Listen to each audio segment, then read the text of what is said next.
Hi നമസ്കാരം. അപ്പൊ നമ്മള് ഹിസ്റ്ററി ക്ലാസ് ആണ്. ഹിസ്റ്ററി ക്ലാസ്സിലെ ഫസ്റ്റ് ചാപ്റ്ററിലെ സെക്കൻഡ് റവല്യൂഷൻ, അമേരിക്കൻ റവല്യൂഷൻ കഴിഞ്ഞ് ഫ്രഞ്ച് റവല്യൂഷനിലേക്ക് എത്തി. ഫ്രഞ്ച് റവല്യൂഷനിൽ തുടങ്ങി ഭരണാധികാരികളുടെ രീതി എങ്ങനെയെന്ന് പഠിച്ചു. അതിനുശേഷം ആ ഫ്രഞ്ച് സമൂഹത്തെ 3 സൊസൈറ്റികളായിട്ട് തിരിച്ചു, 3 എസ്റ്റേറ്റുകളായിട്ട് തിരിച്ചു എന്ന് പറഞ്ഞു. അതിനുശേഷം 3 ചിന്തകന്മാരുടെ പ്രസ്താവനകളെ കുറിച്ച് പഠിച്ചു, 3 തിങ്കേഴ്സിന്റെ തോട്ട്സിനെ കുറിച്ച് പഠിച്ചു. ഇനി നമ്മൾ പഠിക്കുന്നത് അടുത്തത്. ഓക്കെ, അപ്പൊ എല്ലാവരും റെഡിയാണല്ലേ? ഓക്കെ, ഇനി നമ്മൾ അടുത്ത ഹെഡിങ് പഠിക്കാൻ പോകുന്നത് മൂന്നാമത്തെ എസ്റ്റേറ്റ് ഒന്നാവുന്നു. എന്താണ്?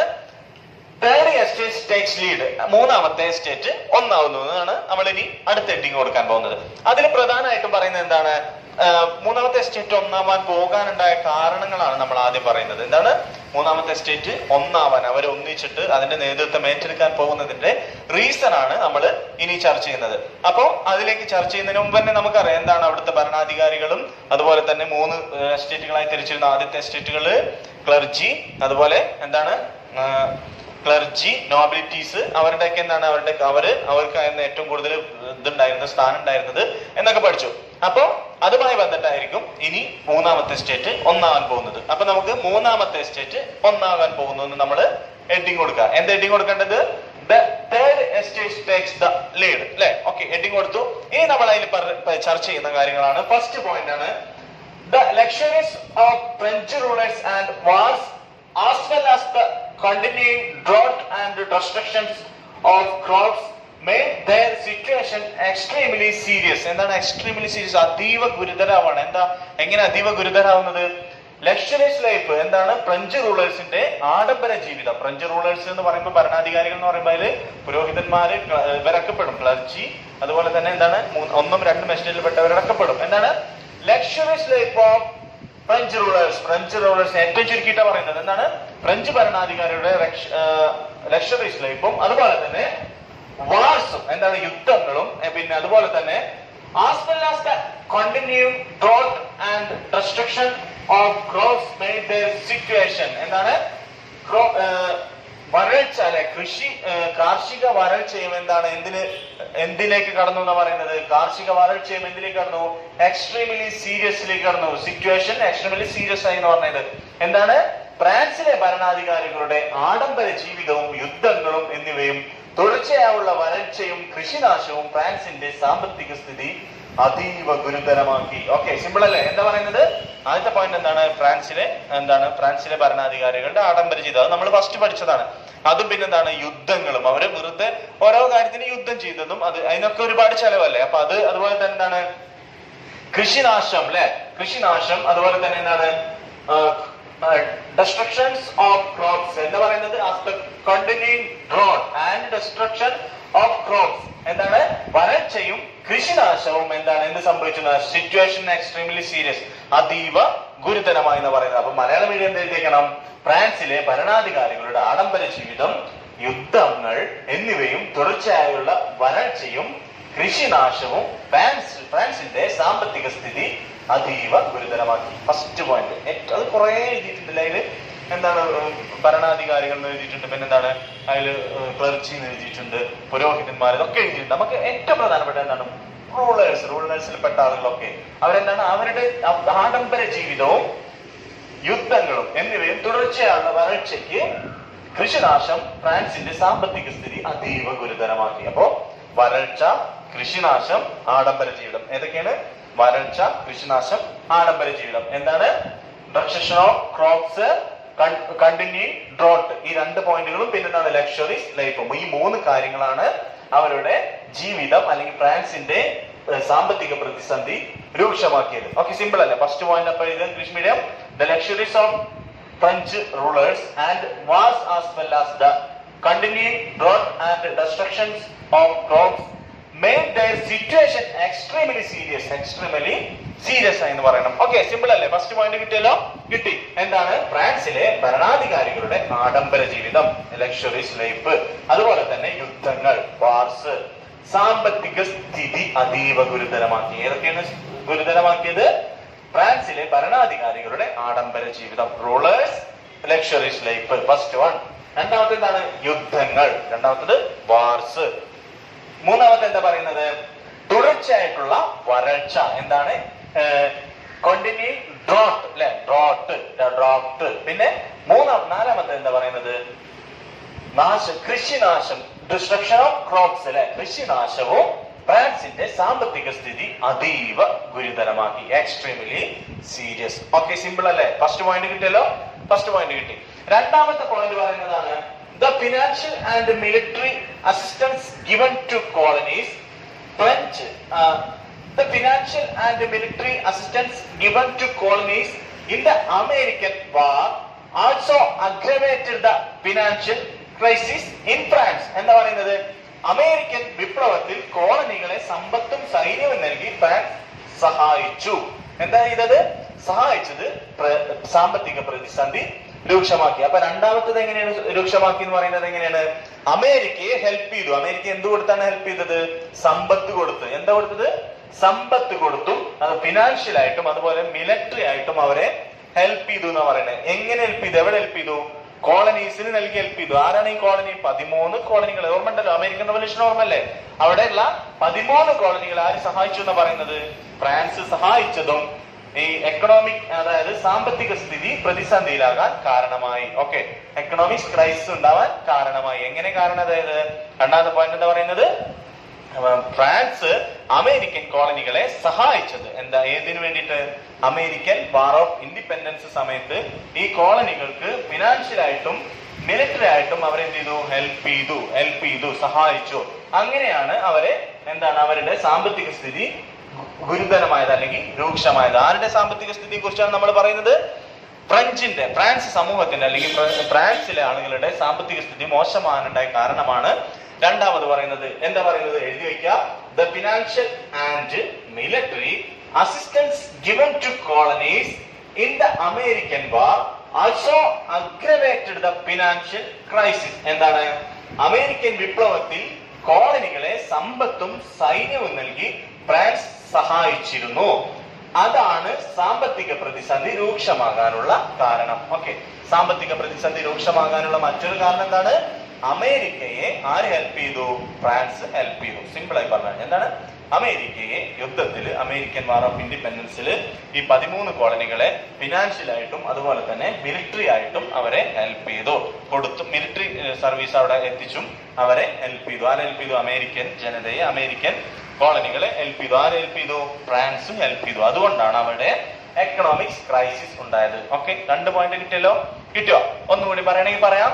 The luxuries of French rulers and wars. എന്താണ്? Luxuries life French ruler, French society, French റൂളേഴ്സിന്റെ, ഫ്രഞ്ച് ഭരണാധികാരികളുടെ ആഡംബര ജീവിതവും യുദ്ധങ്ങളും as well as crops, as well as the continuing drought. എന്താണ്? കൃഷി വരൾച്ചയും തുടർച്ചയായിട്ടുള്ള കണ്ടിന്യൂയിങ് ഡ്രോട്ട്, തുടർച്ചയായിട്ടുള്ള വരൾച്ചയും ആൻഡ് ഡിസ്ട്രക്ഷൻസ് ഓഫ് ക്രോപ്സ്. എന്താണ്? കൃഷി നാശവും made their situation extremely serious. ഇതാണ് ഇതിനുള്ള എന്താണ് സിറ്റുവേഷൻ മീൻസ് സാഹചര്യം രൂക്ഷമാകാനുള്ള സാധ്യത ഉണ്ടായി അല്ലെങ്കിൽ സാഹചര്യം രൂക്ഷമായി. ഓക്കെ, സിമ്പിൾ അല്ലേ?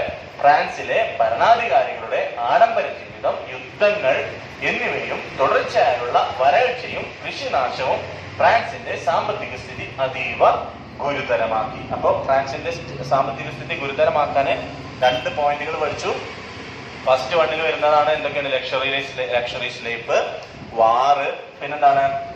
Continuing drought, destruction of crops. 4 പോയിന്റുകളാണ് ഒന്നാമത്തിൽ വരുന്നത്. ഒന്നാമത്തിൽ വരുന്നത് എന്താണ്? ഭരണാധികാരികളുടെ ആഡംബര ജീവിതം, യുദ്ധങ്ങൾ, തുടർച്ചയായിട്ടുള്ള വരൾച്ച, കൃഷിനാശം. ഓക്കെ, ഈ 4 പോയിന്റുകളാണ് ഒന്നാമത്തിൽ വരുന്നത്. പിന്നെ രണ്ടാമത്തിൽ എന്താ വരുന്നത്? അമേരിക്കക്കാർക്ക് എന്ത് കൊടുത്തു? അമേരിക്കൻ വാർ ഓഫ് ഇൻഡിപെൻഡൻസിന് 13 കോളനികൾ ആര് ഹെൽപ്പ് ചെയ്തു എന്ന് പറയുന്നത്? ഫ്രാൻസ് ഹെൽപ്പ് ചെയ്തു. എങ്ങനെ ഹെൽപ്പ് ചെയ്തത്? അവർക്ക് വേണ്ട ഫിനാൻഷ്യലും മിലിറ്ററി സർവീസും, അതായത് എന്താണ്?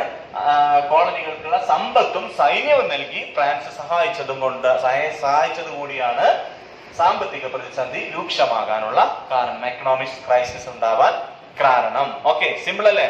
2 പോയിന്റ് കിട്ടിയല്ലോ. കിട്ടി. ആദ്യത്തെ പോയിന്റിൽ വരുന്നത് 4 ലക്ഷറീസ് ലൈഫ്, പിന്നെന്താണ്? Continuing drought, destruction of crops, പിന്നെ wars. 4 പോയിന്റ്. രണ്ടാമത്തെ പോയിന്റിൽ വരുന്നത് എന്താണ്? Financial military. ആരെ ഹെൽപ്പ് ചെയ്തു? ഇതൊക്കെ കൊടുത്തിട്ട് അമേരിക്കൻ കോളനികളെ ഹെൽപ്പ് ചെയ്തു. എന്ന് ഹെൽപ്പ് ചെയ്തു? അമേരിക്കൻ വാർ ഓഫ് ഇൻഡിപെൻഡൻസിന്, അമേരിക്കൻ സ്വാതന്ത്ര്യ സമരത്തിന്റെ സമയത്ത് 13 കോളനികളെ ഫ്രാൻസ് ഹെൽപ്പ് ചെയ്തു. എങ്ങനെ ഹെൽപ്പ് ചെയ്തു എന്ന് പറയുന്നത്? ഫിനാൻഷ്യൽ ആൻഡ് മിലിറ്ററി സമ്പത്തും അതുപോലെ തന്നെ സൈന്യവും നൽകി ഹെൽപ്പ് ചെയ്തതും കൊണ്ട് ഫ്രാൻസിന്റെ സാമ്പത്തിക സ്ഥിതി അതീവ ഗുരുതരമായി. ഓക്കെ, സിമ്പിൾ അല്ലേ? Simple. Aggravated the financial crisis of France. ഇതാണ് ഫിനാൻഷ്യൽ ക്രൈസിസ് ഉണ്ടാവാൻ കാരണം. ഓക്കെ, 2 പോയിന്റ് കിട്ടി.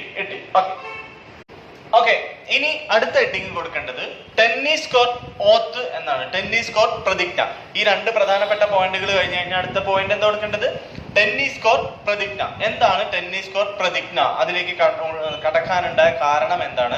ടെന്നീസ് കോർട്ട് പ്രതിജ്ഞയിലേക്ക് ചെല്ലാനുണ്ടായ കാരണം എന്താണെന്നാണ് ഇനി ഡിസ്കസ് ചെയ്യുന്നത്. അപ്പൊ ആദ്യം ഹെഡിങ് എഴുതി വെക്കാം, ടെന്നീസ് കോർട്ട് പ്രതിജ്ഞ, ടെന്നീസ് കോർട്ട് ഓത്ത്. ഓക്കെ, അതിൽ പറയുന്നതാണ് in 1789 to levy new tax upon pupils, Louis XVI summoned the state general. എന്താണ്? ലൂയിസ് 16 എന്ത് ചെയ്തു? ഇൻ 1789 ലൂയിസ് 16 സ്റ്റേറ്റ് ജനറൽ വിളിച്ചു എന്ന് പറയുന്നത്. എന്താണ്? സ്റ്റേറ്റ് ജനറൽ വിളിച്ചു. എന്തിനു വേണ്ടിട്ട്? ന്യൂ ടാക്സ് അപ്പോൺ പീപ്പിൾസ്, ജനങ്ങളുടെ മേൽ നികുതി ചുമത്തുന്നതിന് വേണ്ടിട്ട് ചുമത്തുക. Levy news tax upon peoples, ജനങ്ങളുടെ മേൽ നികുതി ചുമത്തുന്നതിന് വേണ്ടിട്ട് 1789 എന്ത് ചെയ്തു? Louis 16 Louis 16 summoned state general വിളിച്ചു. എന്താ പറയുന്നത്? ജനങ്ങളുടെ മേൽ നികുതി ചുമത്തുന്നതിനായി ലൂയി 16 സ്റ്റേറ്റ് ജനറൽ വിളിച്ചു. എന്ന് 1789 എന്താ ലൂയിസ് 16 ചെയ്തത്? ജനങ്ങളുടെ മേൽ നികുതി ചുമത്തുന്നതിന് വേണ്ടിയിട്ട് സ്റ്റേറ്റ് ജനറൽ വിളിച്ചു ചേർത്തു എന്ന് പറയുന്നത്. എന്താണ്? സ്റ്റേറ്റ് ജനറൽ വിളിച്ചു ചേർത്തു എന്ന് പറയുന്നത്. ഈ സ്റ്റേറ്റ് ജനറലിന്റെ പ്രത്യേകത എന്താ വെച്ചാൽ ഫ്രഞ്ച് സൊസൈറ്റിയെ പോലെ തന്നെ എന്താണ് സ്റ്റേറ്റ് ജനറലിനും 3 എസ്റ്റേറ്റുകൾ ഉണ്ടായിരുന്നു. എന്താണ് പ്രത്യേകത? ഈ സ്റ്റേറ്റ് ജനറലിനും 3 എസ്റ്റേറ്റുകൾ ഉണ്ടായിരുന്നു, ലെജിസ്ലേറ്റീവ് എസ്റ്റേറ്റുകൾ ഉണ്ടായിരുന്നു എന്ന് പറയുന്നത്. ഓക്കെ, അപ്പൊ ഫസ്റ്റ് പോയിന്റ് എന്താണ്? In 1789 to levy new tax upon people, Louis XVI summoned the state general. ജനങ്ങളുടെ മേൽ നികുതി ചുമത്തുന്നതിനായി ലൂയി 16 എന്ത് ചെയ്തു? സ്റ്റേറ്റ് ജനറൽ വിളിച്ചു. 1789. ഫസ്റ്റ് പോയിന്റ് കിട്ടല്ലോ. എന്താണ് ടെന്നീസ് കോർട്ട് പ്രതിജ്ഞയിൽ ആദ്യം വരുന്നത്? ലൂയിസ് 16 എന്ത് ചെയ്തു? ജനങ്ങളുടെ മേൽ നികുതി ചുമത്തുന്നതിന് വേണ്ടിയിട്ട് സ്റ്റേറ്റ് ജനറലിനെ വിളിച്ചു. ഓക്കെ, സ്റ്റേറ്റ് ജനറലിന്റെ പ്രത്യേകത എന്താണ്? 3 എസ്റ്റേറ്റുകൾ സ്റ്റേറ്റ് ജനറലിനും ഉണ്ടായിരുന്നു. Okay, simple. രണ്ടാമത്തെ പോയിന്റ് എന്താണ്? Similar to the French society, the state general also had 3 estates. French സമൂഹത്തെ പോലെ തന്നെ എന്താണ്? സ്റ്റേറ്റ് ജനറലിന് 3 എസ്റ്റേറ്റുകൾ ഉണ്ടായിരുന്നു. ഫ്രഞ്ച് സമൂഹത്തെ പോലെ തന്നെ എന്താണ്?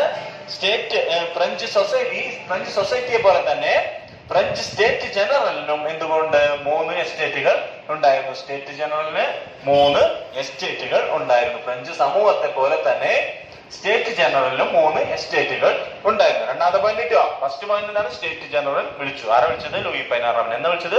1789. എന്തിനാ വിളിച്ചത്? ജനങ്ങളുടെ മേൽ നികുതി വിധിച്ചാൽ levy new tax upon peoples, ജനങ്ങളുടെ മേൽ നികുതി ചുമത്തിന് വേണ്ടിയിട്ട്.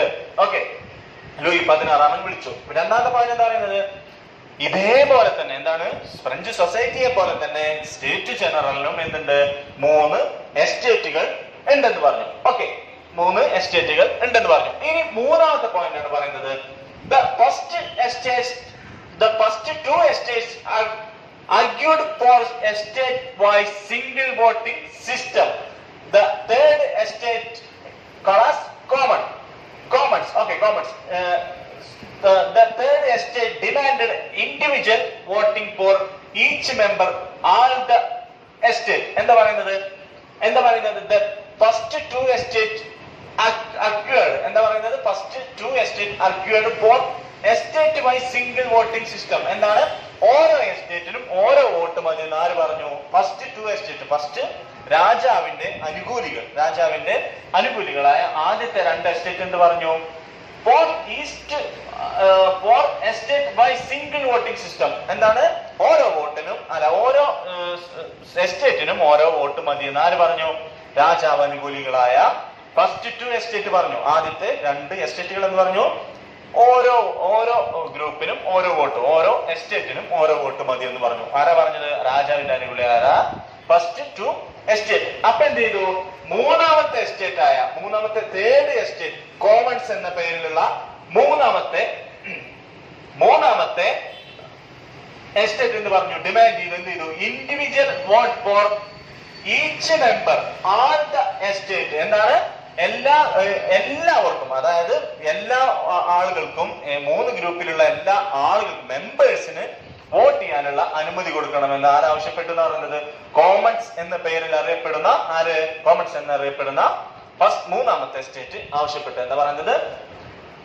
ആദ്യത്തെ 2 എസ്റ്റേറ്റുകൾ ഓരോ എസ്റ്റേറ്റിനും ഓരോ വോട്ട് എന്ന് വാദിച്ചപ്പോൾ മൂന്നാമത്തെ എസ്റ്റേറ്റ് ഓരോ അംഗത്തിനും ഓരോ വോട്ട് വേണമെന്ന് ആവശ്യപ്പെട്ടു. ഓരോ ഗ്രൂപ്പിലുമുള്ള ഓരോ എസ്റ്റേറ്റിലുമുള്ള ഓരോരുത്തർക്കും സിംഗിൾ വോട്ടിംഗ് സിസ്റ്റം, ഓരോരുത്തർക്കും മെമ്പേഴ്സിന് വോട്ട് കൊടുക്കണം, മെമ്പേഴ്സ് വോട്ട് ചെയ്യണമെന്ന് ആര് പറഞ്ഞു? മൂന്നാമത്തെ എസ്റ്റേറ്റ് വാദിച്ചു. അപ്പൊ 3 പോയിന്റുകളാണ് നമ്മൾ പഠിച്ചത്. എന്താണ്?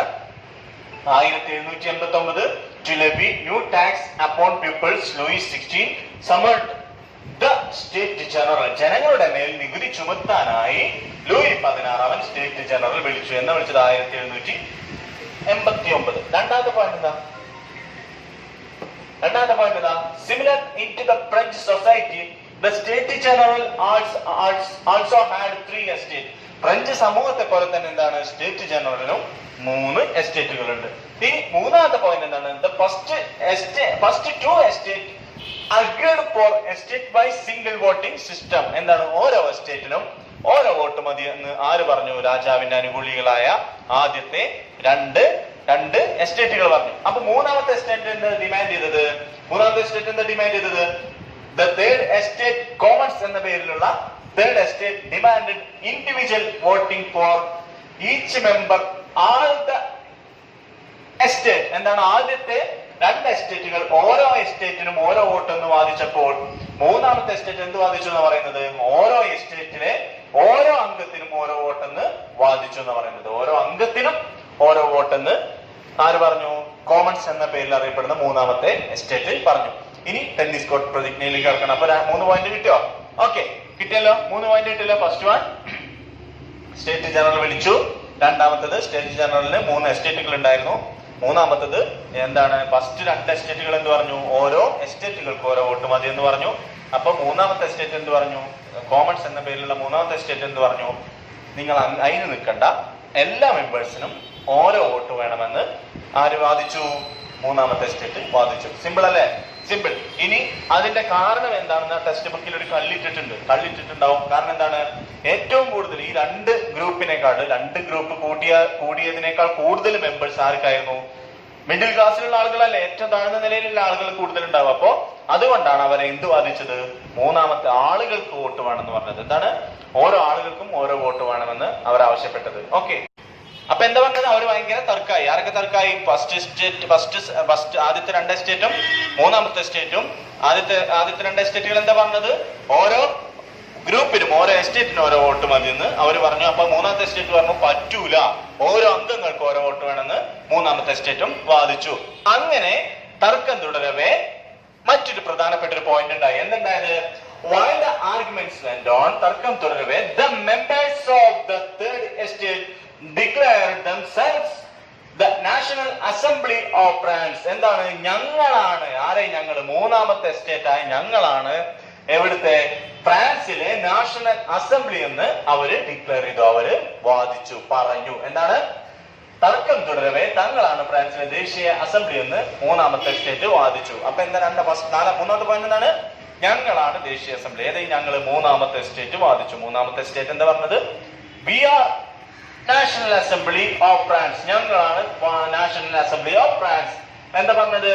The members of third estate declared themselves as the National Assembly of France. ദേശീയ അസംബ്ലി, നാഷണൽ അസംബ്ലി എവിടുത്തെ? ഫ്രാൻസിലെ. മൂന്നാമത്തെ എസ്റ്റേറ്റ്. ഞങ്ങളാണ് മൂന്നാമത്തെ എസ്റ്റേറ്റ്, ഞങ്ങൾക്കാണ് നാഷണൽ അസംബ്ലി, ഞങ്ങളാണ് നാഷണൽ അസംബ്ലി എന്ന് വാദിച്ചു. ഓക്കെ, മൂന്നാമത്തെ പോയിന്റ് കിട്ടി. തർക്കം തുടരവേ തങ്ങളാണ് ഫ്രാൻസിലെ ദേശീയ അസംബ്ലി എന്ന് മൂന്നാമത്തെ എസ്റ്റേറ്റ് വാദിച്ചല്ലോ. ഇനി 4ാമത്തെ പോയിന്റ് പറയുന്നത് The assembly in the tennis court near by എന്താ പറയുന്നത്, അവർ അടുത്തുള്ള ടെന്നീസ് കോർട്ടിൽ സമ്മേളിച്ചു. Assembled in the tennis court, assembled tennis court, അടുത്തുള്ള ടെന്നീസ് കോർട്ടിൽ അവർ എന്ത് ചെയ്തു, ഒത്തുകൂടി. ആരാ ഒത്തുകൂടിയത്? മൂന്നാമത്തെ എസ്റ്റേറ്റ് എന്ത് ചെയ്തു, അവർ അവിടെ ഉറപ്പിച്ചു നിന്നു. എവിടെ ഉറപ്പിച്ചു നിന്നത്? അടുത്തുള്ള ടെന്നീസ് കോർട്ടിലാണ്ട് ഉറച്ചിങ്ങനെ നിന്നു. എന്തിനാ നിന്നതെന്നാണ് അടുത്ത ചോദ്യം. എന്തിനാ നിന്നത്? So not to leave until they had framed constitution of France. എന്താ പറയുന്നത്? ഞങ്ങൾ പിന്തിരിയില്ല. എങ്ങനെ പിന്തിരിയില്ല? ഫ്രാൻസിന് ഒരു കോൺസ്റ്റിറ്റ്യൂഷൻ രൂപീകരിക്കാതെ, ഞങ്ങൾ ഫോം ചെയ്യാതെ ഞങ്ങൾ പിന്തിരിയില്ലെന്ന് ആര് പറഞ്ഞു? ഇവര് പറഞ്ഞു. മൂന്നാമത്തെ സ്റ്റേറ്റ് വാദിച്ചു. അവർ ആ ടെന്നീസ് കോർട്ടിൽ സമ്മേളിച്ചു. എന്തിനാ സമ്മേളിച്ചെന്ന് പറഞ്ഞു? പിരിയാതിരുന്നത് എന്തിനാണ്? Had formed constitution of France, ഞങ്ങൾക്കൊരു കോൺസ്റ്റിറ്റ്യൂഷൻ ഫോം ചെയ്യാതെ ഞങ്ങൾ പിരിയൂല, ഒരു ഭരണഘടന തയ്യാറാക്കിയതിനു ശേഷമേ പിരിയുകയുള്ളൂ എന്ന് അവർ എന്ത് ചെയ്തു? പ്രതിജ്ഞ ചെയ്തു. എന്താ പ്രതിജ്ഞ ചെയ്തത്? So not to leave until they had formed a constitution of France, ഒരു കോൺസ്റ്റിറ്റ്യൂഷൻ തയ്യാറാക്കാതെ, ഒരു ഭരണഘടന തയ്യാറാക്കാതെ ഞങ്ങൾ ഇവിടെ നിന്നും പിന്മാറില്ല, ഞങ്ങൾ ഈ ടെന്നീസ് കോർട്ടിൽ നിന്നും പിരിയില്ല. അങ്ങനെയാണ്, അതിനെയാണ് എന്ത് പറയുന്നത്? ടെന്നീസ് കോർട്ട് പ്രതിജ്ഞ. എന്താ പറയുന്നത്? ടെന്നീസ് കോർട്ട് ഓത്ത്. എങ്ങനെ ഓത്ത്? എവിടെയാണ് ഒത്തുകൂടിയത്? അടുത്തുള്ള ടെന്നീസ് കോർട്ടിലാണ് അവര് ഒത്തുകൂടിയത്. എന്തിനാ ഒത്തുകൂടിയത്? ഫ്രാൻസിന് ഒരു ഭരണഘടന എഴുതി തയ്യാറാക്കാതെ അവരെന്ത് ചെയ്തു? പിരിയില്ല എന്ന് പ്രതിജ്ഞ ചെയ്തു. അതിനെയാണ് ടെന്നീസ് കോർട്ട് പ്രതിജ്ഞ അല്ലെങ്കിൽ ടെന്നീസ് കോർട്ട് ഓത്ത് എന്ന് പറയുന്നത്. കിട്ടിയല്ലോ. അപ്പൊ ടെന്നീസ് കോർട്ട് ഓത്തിൽ 4 പോയിന്റുകൾ കിട്ടിയല്ലോ. 5 പോയിന്റുകൾ കിട്ടിയല്ലോ. ആദ്യം എന്തായിരുന്നു? എന്താണ്? ലൂയിസ് 16 എന്ത് ചെയ്തു? എന്താണ്? വോട്ടിംഗ് സിസ്റ്റം കൊണ്ടുവന്നു. വോട്ടിംഗ് സിസ്റ്റം കൊണ്ടുവന്നിട്ട് ആദ്യത്തെ 2 ആളുകൾ പറഞ്ഞു, 2 ഗ്രൂപ്പുകൾ പറഞ്ഞു, ഞങ്ങൾക്ക് ഓരോ എസ്റ്റേറ്റിനും ഓരോ വോട്ട് മതി എന്ന് പറഞ്ഞു. അപ്പൊ നമ്മളെ മൂന്നാമത്തെ എസ്റ്റേറ്റ് എന്ത് പറഞ്ഞു? മൂന്നാമത്തെ മിഡിൽ ക്ലാസ്സിൽപ്പെട്ട ആളുകളൊക്കെ എന്ത് പറഞ്ഞു? വേണ്ട, ഓരോ അംഗത്തിനും ഓരോ വോട്ടും എന്ന് പറഞ്ഞു. തർക്കം തുടർന്നു. ഞങ്ങളാണ് ദേശീയ അസംബ്ലി എന്ന് മൂന്നാമത്തെ സ്റ്റേറ്റ് വാദിച്ചു. അവരടുത്തുള്ള ടെന്നീസ് കോർട്ടിൽ അസംബ്ലി ചെയ്തു. അതിനുശേഷം അവർ പ്രതിജ്ഞ എടുത്തു. എന്താ പ്രതിജ്ഞ എടുത്തത്? ഫോം ചെയ്യണം, ഒരു കോൺസ്റ്റിറ്റ്യൂഷൻ ഫോം ചെയ്യണം എന്ന് പറഞ്ഞ് പ്രതിജ്ഞ എടുത്തു. അതിനെയാണ് എന്ത് പറയുന്നത്? ടെന്നീസ് കോർട്ട് പ്രതിജ്ഞ. സിമ്പിൾ ആണല്ലോ. ഓക്കെ, ടെന്നീസ് കോർട്ട് ഓത്ത് എന്ന് കൊടുത്തു. ടെന്നീസ് കോർട്ട് പ്രതിജ്ഞ കഴിഞ്ഞു. ഇനി അടുത്തത് ഹെഡിങ് കൊടുക്കുക, ടൈം ലൈൻ, കാലഗണനാ ക്രമം എഴുതുക, അല്ലെങ്കിൽ ടൈം ലൈൻ തന്നെ മലയാളത്തിൽ എഴുതുക. ഓക്കെ, അതിൽ വരുന്ന ആദ്യത്തെ ഡേറ്റ് ആണ് 1789 ജൂലൈ 14. 1789 ജൂലൈ 14. എന്താ നടന്നത്? Revolutionaries formed with the slogan liberty, equality and fraternity demolished the Bastille prison. എന്താണ്? Bastille prison demolished. എന്താണ്? റവല്യൂഷണറീസ്, ആരുടെ റവല്യൂഷൻ? വിപ്ലവകാരികൾ എന്ത് ചെയ്തു? Demolished the Bastille prison, Bastille ജയിൽ തകർത്തു. ആരെ തകർത്തത്? വിപ്ലവകാരികൾ ബാസ്റ്റിൽ ജയിൽ തകർത്തു. ഏത് മുദ്രാവാക്യങ്ങൾ മുഴക്കിക്കൊണ്ടാണ്? ഫോംഡ് വിത്ത് ദ സ്ലോഗൻ ഏതൊക്കെയാണ്?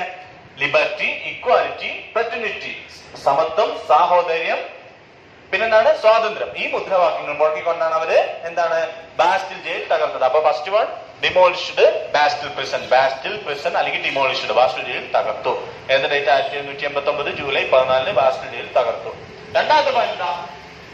1789 ആഗസ്റ്റ് 12 ദേശീയ അസംബ്ലി മനുഷ്യാവകാശ പ്രഖ്യാപനം നടത്തി. എന്താണ്? മനുഷ്യാവകാശ പ്രഖ്യാപനം നടത്തി.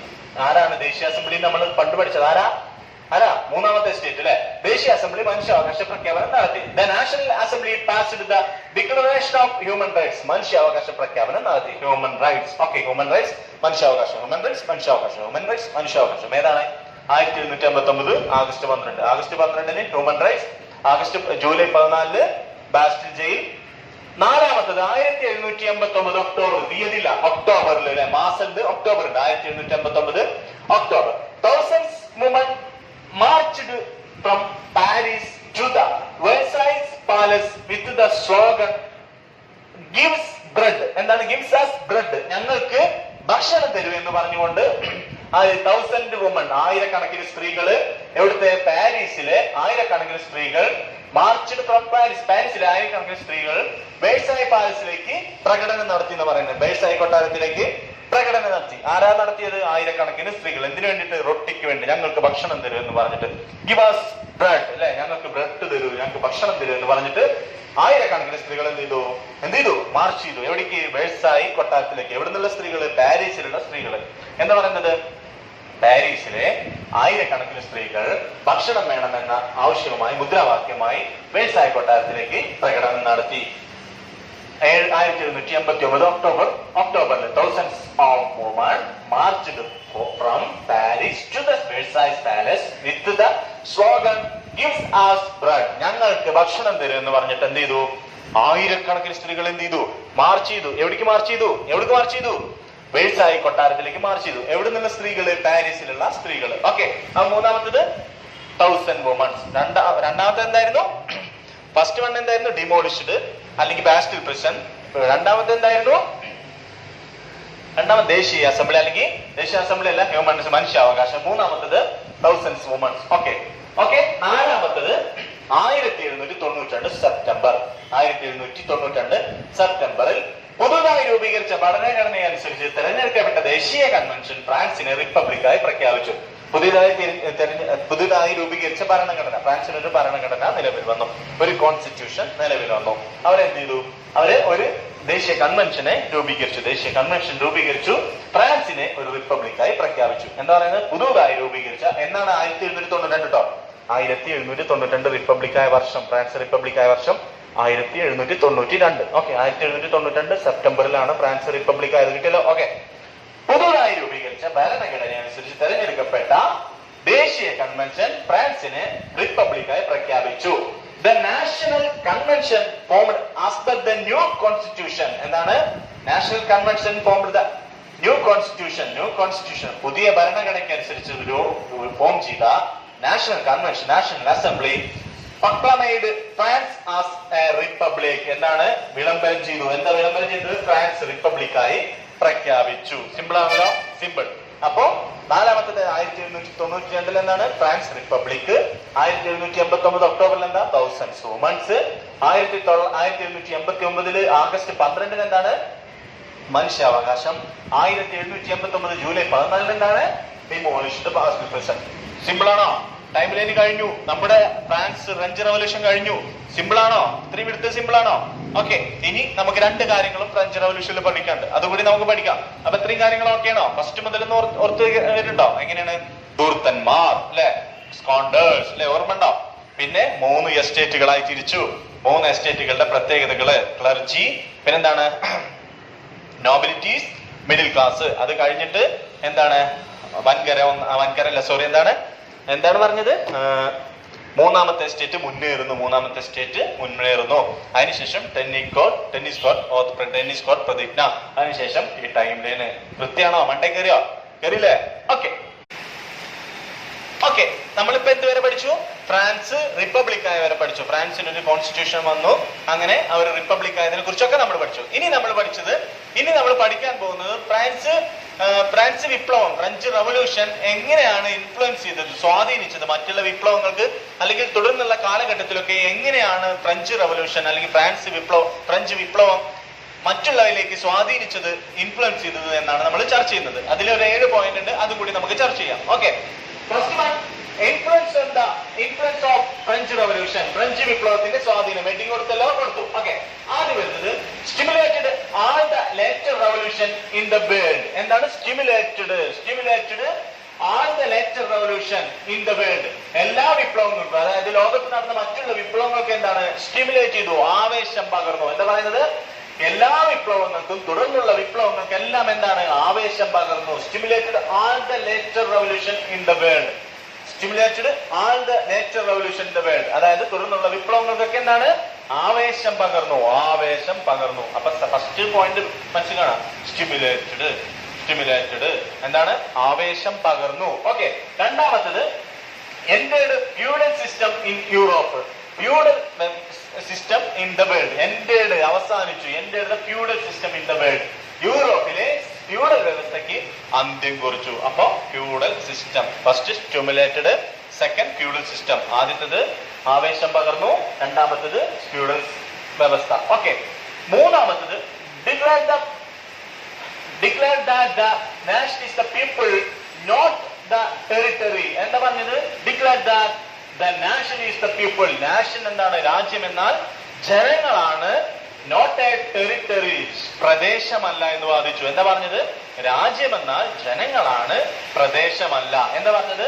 Declared that the nation is the people. nation എന്താണ്? പീപ്പിൾ ആവുന്നു, ജനങ്ങളാവുന്നു.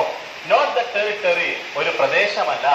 രാജ്യം എന്നാൽ എന്താ പറഞ്ഞത്? രാജ്യം പ്രദേശമല്ല, ജനങ്ങളാണെന്ന് പ്രഖ്യാപിച്ചു. അപ്പോ രാജ്യം ജനങ്ങൾ, ജനങ്ങൾ. മൂന്നാമത്തത് പീപ്പിൾസ്. ഓക്കെ, നാലാമത്തത് വരുന്നത് contribute to the concept of people sovereignty, പരമാധികാരം എന്ന ആശയം ജനങ്ങൾക്ക് നൽകി. Contribute to the concept of people sovereignty.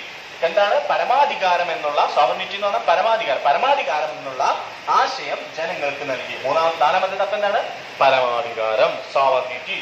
Last അഞ്ചാമത്തത് പറഞ്ഞത് let the emergence of nationalism, ദേശീയതയുടെ ആവിർഭാവത്തിന് വഴിയൊരുക്കി. എന്താണ് അഞ്ചാമത്തത്? Let the emergence of nationalism, എന്താണ്? ദേശീയതയുടെ ആവിർഭാവത്തിന് വഴിയൊരുക്കി. അപ്പൊ നാഷണലിസം അഞ്ചാമത്തേതാണ്, നാഷണലിസം അല്ലെങ്കിൽ ദേശീയത. ഓക്കെ, ആറാമത്തത് പറയുന്നത് help the growth of middle class, എന്താണ്? മിഡിൽ ക്ലാസിന്റെ ഗ്രോത്തിന് വേണ്ടിയിട്ട് പരിശ്രമിച്ചു. മിഡിൽ ക്ലാസിന്റെ, മധ്യവർഗത്തിന്റെ വളർച്ചയെ സഹായിച്ചു. എന്താണ്? Help the growth of middle class, middle ക്ലാസിന്റെ ഗ്രോത്തിന് വേണ്ടിയിട്ട് എന്താണ്? ഹെൽപ്പ് ചെയ്തു. മധ്യവർഗത്തിന്റെ, ഏതാണ് മധ്യവർഗം? മൂന്നാമത്തെ സ്റ്റേറ്റ് അല്ലെ? മൂന്നാമത്തെ സ്റ്റേറ്റ് മീൻസ് മധ്യവർഗത്തിന്റെ വളർച്ചയെ സഹായിച്ചു. മധ്യവർഗം, മിഡിൽ ക്ലാസ്. ആറാമത്തത് മധ്യവർഗം, മിഡിൽ ക്ലാസ്. ഏഴാമത്തത് spread the ideas of equalities, liberty, fraternity, എന്താണ്? സ്വാതന്ത്ര്യം, സമത്വം, സാഹോദര്യം എന്നീ ആശയം പ്രചരിപ്പിച്ചു. ഏതൊക്കെയാണ്? സ്വാതന്ത്ര്യം, സമത്വം, സാഹോദര്യം എന്നീ ആശയം പ്രചരിച്ചു. Spread the ideas of equality, liberty, fraternity. അപ്പൊ നമുക്ക് ഏഴാമത്തെ പോയിന്റ് എന്താണ്? സ്പ്രെഡ് അല്ലെങ്കിൽ പ്രചരിച്ചു. സ്പ്രെഡ് ഓർ പ്രചരിച്ചു. അപ്പൊ മൊത്തം 7 പോയിന്റുകൾ. ഫസ്റ്റ് വൺ എന്താണ്? സ്റ്റിമുലേറ്റഡ്, ആവേശം. രണ്ടാമത്തത് ഫ്യൂഡൽ വ്യവസ്ഥ, ഫ്യൂഡൽ സിസ്റ്റം. മൂന്നാമത്തത് എന്താണ്? ജനങ്ങൾ, ജനങ്ങളാണ് രാജ്യം എന്ന് പ്രഖ്യാപിച്ചു. നാലാമത്തത് സോവർണിറ്റി, പരമാധികാരം എന്ന ആശയം ജനങ്ങളിലേക്ക് എത്തിച്ചു. അഞ്ചാമത്തത് എന്താണ്? ദേശീയത, ദേശീയതയുടെ ആവിർഭാവത്തിന് വഴിയൊരുക്കി. ആറാമത്തത് മിഡിൽ ക്ലാസ്, മധ്യവർഗം. ഏഴാമത്തത് സ്പ്രെഡ്, പ്രചരിച്ചു. ഓക്കെ ഓക്കെ, അപ്പോ 7 പോയിന്റുകൾ കിട്ടിയല്ലോ. ഇത്രയും 7 പോയിന്റുകളാണ് influence in the revolution, influence the French revolution. French revolution എങ്ങനെയൊക്കെയാണ് സ്വാധീനിച്ചത് എന്നുള്ളത് ഈ 7 പോയിന്റുകളാണ്. അപ്പൊ കിട്ടുമോ? അപ്പൊ എഴുതി വെക്കൂലേ? Okay, very good. ഫ്രഞ്ച് വിപ്ലവത്തിന്റെ, ഫ്രഞ്ച് റെവല്യൂഷന്റെ അവസാന ഭാഗത്തേക്ക് കിടക്കാം. ഫ്രഞ്ച്, അതായത് ഫ്രഞ്ച് സമൂഹത്തെ ഒരിക്കലും നമ്മുടെ നെപ്പോളിയൻ ബോണപ്പാർട്ടിന്റെ നേതൃത്വത്തിൽ ഭരിക്കുകയുണ്ടായി എന്ന് പറയുന്നുണ്ട്. നെപ്പോളിയൻ ഭരിക്കുകയുണ്ടായി എന്ന് പറയുന്നത്. അത് അദ്ദേഹം 1799 കാലഘട്ടത്തിലാണ് ഫ്രാൻസ് ഭരിച്ചത് എന്ന് പറയുന്നുണ്ട്. അതിൽ പറയുന്നതാണ് 1799 നെപ്പോളിയൻ ബോണപ്പാർട്ടിന്റെ ഏകാധിപത്യ ഭരണം. എന്നാണ് 1799 നെപ്പോളിയന്റെ ഏകാധിപത്യ ഭരണം. In 1799 under the autocratic rule of Napoleon Bonaparte for short period, ഒരു ചെറിയ സമയത്ത്, ഒരു ചെറിയ കാലഘട്ടത്തില് ഓട്ടോക്രാറ്റിക് റൂളായ എന്താണ്? ആരാണ്? നെപ്പോളിയന്റെ ബോണപ്പാർട്ടിന്റെ നേതൃത്വത്തിൽ ഭരിച്ചു എന്ന് 1799. കൂടുതൽ ഇമ്പോർട്ടന്റ് ഒന്നല്ല, 1700 ആ ഡേറ്റ് ഒന്ന് ഓർത്ത് വെക്കാൻ വേണ്ടിട്ട് മാത്രം പറഞ്ഞതാണ്. ഇവിടെ പറയുന്നത് നെപ്പോളിയന്റെ ഭരണ പരിഷ്കാരങ്ങൾക്കാണ് ഇവിടെ കൂടുതൽ ഇമ്പോർട്ടന്റ്. ഓക്കെ, അപ്പൊ 1799. രണ്ടാമത്തെ point 1815 Napoleon was defeated by European alliance in Waterloo and lost his power. അദ്ദേഹത്തിന്റെ 1799 പിടിച്ചെടുത്ത ഭരണം 1815 വാട്ടർലൂ യുദ്ധത്തിൽ നഷ്ടപ്പെടുകയും ചെയ്തു. എന്താണ് 1815 വാട്ടർലൂ വാർ കേട്ടോ. അപ്പൊ അത് പഠിക്കുക. വാട്ടർലൂ യുദ്ധത്തിൽ നഷ്ടപ്പെട്ടു. എന്നെ പിടിച്ചെടുത്ത 1799 1815 അദ്ദേഹത്തിന്റെ ഭരണം നഷ്ടപ്പെടുകയും ചെയ്തു. ഓക്കെ, ലോസ്റ്റ് ഹിസ് പവർ, അദ്ദേഹത്തിന്റെ ഭരണം നഷ്ടപ്പെടുകയും ചെയ്തു 1815. അപ്പൊ 1799 1815 ആ 2 ഡേറ്റുകൾ മാത്രം ഇമ്പോർട്ടന്റ് കൊടുത്താൽ മതി. 1799 അദ്ദേഹം ഭരണം പിടിച്ചെടുത്തു, അദ്ദേഹത്തിന്റെ കീഴിൽ ഭരണം നടത്തി. 1815 വാട്ടർലൂ യുദ്ധത്തിൽ, ആരോട്? യൂറോപ്യൻ അലയൻസിനെതിരെയുള്ള യുദ്ധത്തിൽ അദ്ദേഹത്തിന്റെ ഭരണം നഷ്ടപ്പെടുകയും ചെയ്തു. ഓക്കെ, എന്താ യുദ്ധത്തിന്റെ പേര്? വാട്ടർലൂ യുദ്ധം, വാട്ടർലൂ വാർട്ടോ 1815. അപ്പൊ 1799 1815. ഓക്കെ, 2 ഡേറ്റ് ഓർത്ത് വയ്ക്കാം. ഇനിയാണ് നമ്മൾ ഏറ്റവും പ്രധാനപ്പെട്ട പോയിന്റിലേക്ക് കിടക്കുന്നത്. എപ്പോഴും സ്ഥിരമായിട്ട് ചോദ്യം ചോദിക്കുന്നതാണ്, പരീക്ഷയ്ക്ക് എപ്പോഴും ഉള്ളതാണ്. നെപ്പോളിയന്റെ ഭരണപരിഷ്കാരം, റിഫോംസ് ഓഫ് നെപ്പോളിയൻ. ഇത് എപ്പോഴും പരീക്ഷയ്ക്കുള്ളതാണ്. അപ്പൊ അത് ഓർത്ത് വെക്കുക. നമ്മൾ പഠിക്കാണ് നെപ്പോളിയന്റെ ഭരണപരിഷ്കാരം. ഓക്കെ, അപ്പൊ നമ്മള് നെപ്പോളിയന് ഭരണം പിടിച്ചെടുത്ത വർഷം 1799. ഭരണം കിട്ടിയത് 1799. അദ്ദേഹത്തിന്റെ ഭരണം നഷ്ടപ്പെട്ടത് വാട്ടർലൂ യുദ്ധം. ആരോട്ട്? യൂറോപ്യൻ അലയൻസിനുമായിട്ടുള്ള വാട്ടർലൂ യുദ്ധം 1815. 1815 വാട്ടർലൂ വാർ. ഓക്കെ, അത് ശ്രദ്ധിക്കുക കേട്ടോ. അപ്പൊ ഇനി അദ്ദേഹത്തിന്റെ ഭരണപരിഷ്കാരങ്ങൾ ഏറ്റവും പ്രധാനപ്പെട്ടതാണ്, ഈ എപ്പോഴും പരീക്ഷിക്കേണ്ടതാണ്, ഏറ്റവും കൂടുതൽ മാർക്ക് ചോദിക്കുന്ന ചോദ്യമാണ് ഫ്രഞ്ച് റവല്യൂഷനിൽ. അപ്പൊ ഇത് ഇമ്പോർട്ടന്റ് ആണ്. നെപ്പോളിയന്റെ ഭരണപരിഷ്കാരങ്ങൾ, reforms of Napoleon. First one, farmers were made the owners of land. കർഷകരെ കൃഷിഭൂമിയുടെ ഉടമകളാക്കി. ഓണേഴ്സ്. ഫസ്റ്റ് വൺ ഓണേഴ്സ് അല്ലെങ്കിൽ കർഷകരെ കൃഷിഭൂമിയുടെ ഉടമകളാക്കി. farmers were made the owners of land. ലാൻഡിന്റെ ഉടമകളാക്കി, ഓണേഴ്സ് ആക്കി. ഫസ്റ്റ് പോയിന്റ് ലാൻഡ് അല്ലെങ്കിൽ ഫാർമേഴ്സ് അല്ലെങ്കിൽ ഉടമകൾ, ഓണേഴ്സ്. ഓക്കെ. രണ്ടാമത്തത് formed sinking fund with the aim to avoid public debt. Public ഡെപ്റ്റ് ഇല്ലാതാക്കാൻ വേണ്ടി, ഒഴിവാക്കാൻ വേണ്ടി അദ്ദേഹം എന്ത് ചെയ്തു? സിങ്കിങ് ഫണ്ട് രൂപീകരിച്ചു. Formed sinking fund. രണ്ടാമത്തെ പോയിന്റ് സിങ്കിങ് ഫണ്ട്, പൊതുകടം ഇല്ലാതാക്കാൻ, പബ്ലിക് ഡെപ്റ്റ് ഇല്ലാതാക്കാൻ സിങ്കിങ് ഫണ്ട് രൂപീകരിച്ചു. മൂന്നാമത്തത് കൺസ്ട്രക്റ്റഡ് സെവറൽ റോഡ്സ് ഫോർ ട്രാൻസ്പോർട്ടേഷന് വേണ്ടിയിട്ട് പല റോഡുകൾ നിർമ്മിച്ചു. സെക്കൻഡ് വൺ ഫോംഡ് റോഡുകൾ നിർമ്മിച്ചു. മൂന്നാമത്തത് റോഡ്. ഫസ്റ്റ് വൺ കർഷകർ, ഫാർമേഴ്സ്. രണ്ടാമത്തത് സിങ്കിങ് ഫണ്ട്. മൂന്നാമത്തത് റോഡ്. ഓക്കെ. നാലാമത്തത് excise States control over the clergy. പുരോഹിതന്മാരുടെ മേൽ രാജ്യത്തിന്റെ നിയന്ത്രണം ഏർപ്പെടുത്തി. നിയന്ത്രണം. പുരോഹിതന്മാരുടെ മേൽ നിയന്ത്രണം കൊണ്ടുവന്നു, രാജ്യത്തിന്റെ നിയന്ത്രണം കൊണ്ടുവന്നു. ലാസ്റ്റ് അഞ്ചാമത്തെ എന്താണ്? Established Bank of France to finance. എന്താണ്? ബാങ്ക് ഓഫ് ഫ്രാൻസ് നിർമ്മിച്ചു. എന്തിനു വേണ്ടിയിട്ട്? സാമ്പത്തിക പ്രവർത്തനങ്ങൾക്കായി ബാങ്ക് ഓഫ് ഫ്രാൻസ് നിർമ്മിച്ചു.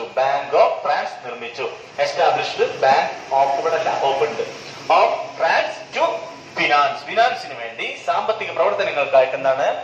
ബാങ്ക് നിർമ്മിച്ചു. എന്താ ബാങ്കിന്റെ പേര്? Bank of France. അപ്പൊ അഞ്ചാമത്തെ point Bank of France. Okay. അഞ്ചാമത്തെ പോയിന്റ് ബാങ്ക് ഓഫ് ഫ്രാൻസ്. എന്താണ്? പ്രവർത്തനങ്ങൾക്കായി, സാമ്പത്തിക പ്രവർത്തനങ്ങൾക്കായി ബാങ്ക് ഓഫ് ഫ്രാൻസ് നിർമ്മിച്ചു. പുതിയ എന്താണ്? ബാങ്ക് ഓഫ് ഫ്രാൻസ് നിർമ്മിച്ചു. ഓക്കെ. എന്താണ്? ബാങ്ക് ഓഫ് ഫ്രാൻസ് നിർമ്മിച്ചു. ഇനി ആറാമത്തെ പോയിന്റ് ആണ് prepared a new code of law by codifying the existing laws. നിലവിലുള്ള നിയമങ്ങൾ ക്രോഡീകരിച്ചുകൊണ്ട് പുതിയ നിയമ സംഹിത ഉണ്ടാക്കി, പുതിയ നിയമം ഉണ്ടാക്കി. ഓക്കെ. ന്യൂ ലോ ഉണ്ടാക്കി. എന്താണ്? ഫോംഡ് ബൈ ന്യൂ ലോ അല്ലെങ്കിൽ പ്രിപ്പയർഡ് എ ന്യൂ ലോ. എന്താണ്?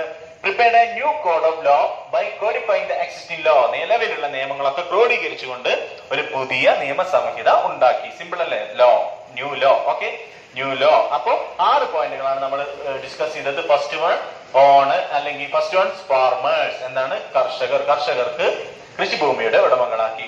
രണ്ടാമത്തത് സിങ്കിങ് ഫണ്ട്, പബ്ലിക് ഡെപ്റ്റ് അവോയ്ഡ് ചെയ്യാൻ വേണ്ടിയിട്ട് സിങ്കിങ് ഫണ്ട് രൂപീകരിച്ചു. പൊതുകടം ഇല്ലാതാക്കാൻ സിങ്കിങ് ഫണ്ട് രൂപീകരിച്ചു. മൂന്നാമത്തത് റോഡുകൾ നിർമ്മിച്ചു. നാലാമത്തത് എന്താണ്? ക്ലർജിയുടെ മേൽ കൺട്രോൾ കൊണ്ടുവന്നു, പുരോഹിതന്മാരുടെ മേൽ നിയന്ത്രണം കൊണ്ടുവന്നു. അഞ്ചാമത്തത് എന്താണ്? ബാങ്ക് ഓഫ് ഫ്രാൻസ് നിർമ്മിച്ചു. ആറാമത്തത് എന്താ പറയുന്നത്? ന്യൂ കോഡ് ഓഫ് ലോ, പുതിയ നിയമസംഹിത ഉണ്ടാക്കി. ഓക്കെ, ഇത്രയേ ഉള്ളൂ. സിമ്പിൾ അല്ലേ? ഓക്കെ. അപ്പോ നമ്മുടെ ഫ്രഞ്ച് വിപ്ലവം എന്നുള്ള പാഠഭാഗം കഴിഞ്ഞു. 6 മാർക്ക് 7 മാർക്കിനൊക്കെ ചോദിക്കുന്ന ചോദ്യങ്ങളാണ് ഇതിൽ വരുന്നത്. ഫസ്റ്റ് ആട്ടോക്രാറ്റിക് റൂൾ മുതൽ ഇവിടെ നെപ്പോളിയന്റെ ഭരണപരിഷ്കാരം വരെ നമ്മൾ പഠിക്കണം. അപ്പോൾ നിങ്ങൾ നന്നായിട്ട് പഠിക്കുക. ഇതൊക്കെ ഷോർട്ട് ടിപ്പായിട്ട് നമുക്ക് ക്ലാസ്സിൽ ഡിസ്കസ് ചെയ്യാം. അപ്പോൾ എല്ലാവരും പഠിക്കുക, ഉഷാറാവുക. All the best. Thank U.